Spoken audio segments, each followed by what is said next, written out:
Scientists from Tegemeo Institute and Route to Food want the government to hold consultative sessions on health safety concerns surrounding genetically modified crops before imported GMO food hit the Kenyan shelves. People say that GM causes cancer. There is no way in the world that a study has actually shown that to be true. And the study that did that, they did that by falsifying data. It was later discredited. Unfortunately, countries like Kenya had already gone ahead and done the ban. We need to provide people with the correct information. Hatutaki ban iliftiwe. We want the effort of the peasant farmers na wakulima wadogo kukua recognized. Tunataka pia wajue hizi mbegu za kienyeji sasa wakulima wadogo tunapanda, it's the only way to curb climate change. Are we happy? If Kenyans say that they are happy about this decision, and if they were asked in a public participation process, I'm sure they will say they are not. But if there is a public participation process that is robust enough to come to a conclusion that Kenyans want to consume GMOs, then we can only wait to see the impacts later on.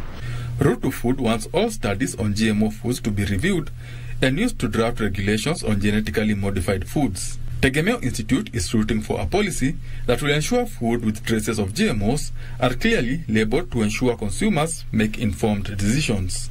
But now, because it's something that it's, people are a bit scared, then we need like standards agreed by KNBS, so that if somebody has used a GM in raw material, in terms of processing with flour, then in that flour they should say that they have used a GM of product and what GM product they have used.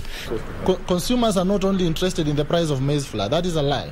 Consumers are actually interested in eating food that is safe, eating food that they accept, eating food that is culturally acceptable to them, religiously accepted to them, food that they own. This, alongside setting of the national GMO purity percentage to control imports, is expected to go a long way in mainstreaming GMO products in the country's food chain. Gives you GMO ugali and ugali that is not GMO. I don't think there's anyone who will go for the GMO ugali. Given options, what we are seeing here is a situation where we are put in a box, where we are not given an option to decide, and we are being told this has been decided for you. The government has been encouraged to consider a subsidy program for GMO seeds that might be out of reach for many local farmers, exposing them to unfair competition from products from developed nations. That lifting of the ban is not about us. It's not about our farmers. It's not about the East African community that we are working so hard, to expand and bring other countries on. It's not about us.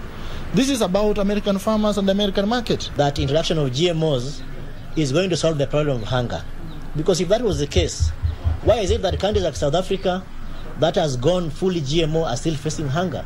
Creation of an indigenous seed bank has been backed to protect traditional food crops from extinction when the GMO food crops are ingrained in the country's food system. Let us have a discussion on how do we protect and ensure that we do not deteriorate or degrade the indigenous varieties. But if it's economics, if it makes economic sense for farmers, farmers will plant. I don't think there's a farmer today who will plant GMO just to be seen that is planting GMO. They'll only plant it because it makes economic sense. Benson Rioba reporting for Prime Edition.